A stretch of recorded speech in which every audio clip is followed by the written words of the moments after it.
गेल्या काही दिवसांपासून सातत्याने महाराष्ट्राचे आमदार श्री धनंजय मुंडे साहेबांना टार्गेट करण्याचं काम पद्धतशीरपणे बीड जिल्ह्यातील काही राजकीय लोक करत असल्याचं दिसून येते।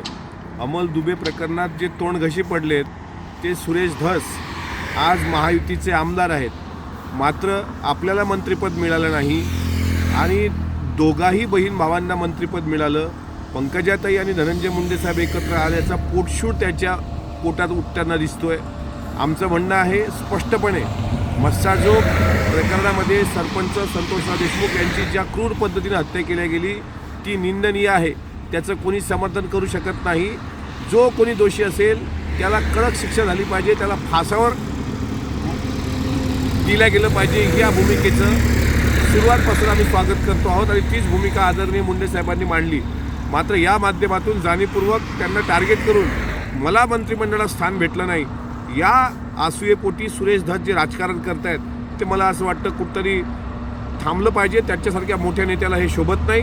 महायुतीचे ते घटक आहेत आणि याहीपेक्षा एक सामाजिक कार्यकर्ते ज्या कालपासून पुढे आले आहेत, काल खासदार संजय राऊतांना पुढे आणलं गेलं आहे, म्हणजे सर्व एकत्र येऊन संदीप क्षीरसागरबद्दल बोलण्यासारखं काही वेगळं नाही। जो स्वतःच्या वडिलांना इतक्या मोठ्या पद्धतीने जी व्यक्ती इज्जत देऊ शकते ती बाहेरच्यांबद्दल कशी असू शकते, यात काही दुसरं सांगण्याची गरज नाही। मात्र जाणीवपूर्वक एकाच व्यक्तीचं राजकारण संपवण्याची सुपारी सुरेश धस यांना कुणी दिली, त्यांनी का घेतली, याचं स्पष्टीकरण एकदा महाराष्ट्राच्या समोर आलं पाहिजे। आणि मस्साजोग प्रकरण वळतं करायला, डायव्हर्ट करायला आणि आपली मागचे काळे कारनामे लपवायला सर्वांनी एकत्र मिळून काही वेगळं राजकारण सुरू केलं आहे का हे सुद्धा तपासलं पाहिजे। हमाम में सब नंगे होते हैं सुरेश अण्णा, त्यामुळं जे काही तुम्ही करता आहात हे त्या पीडित कुटुंबाला न्याय देण्यापेक्षा तुम्ही तुमचं स्वार्थी राजकारण करतात का, हे बीडच्या जनतेला आणि सोबतच महाराष्ट्राला कळून चुकलं।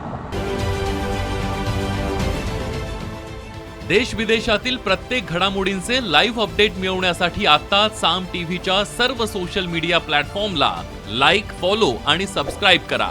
तसंच सर्व नोटिफिकेशनसाठी बेल आयकॉन प्रेस करायला विसरू नका।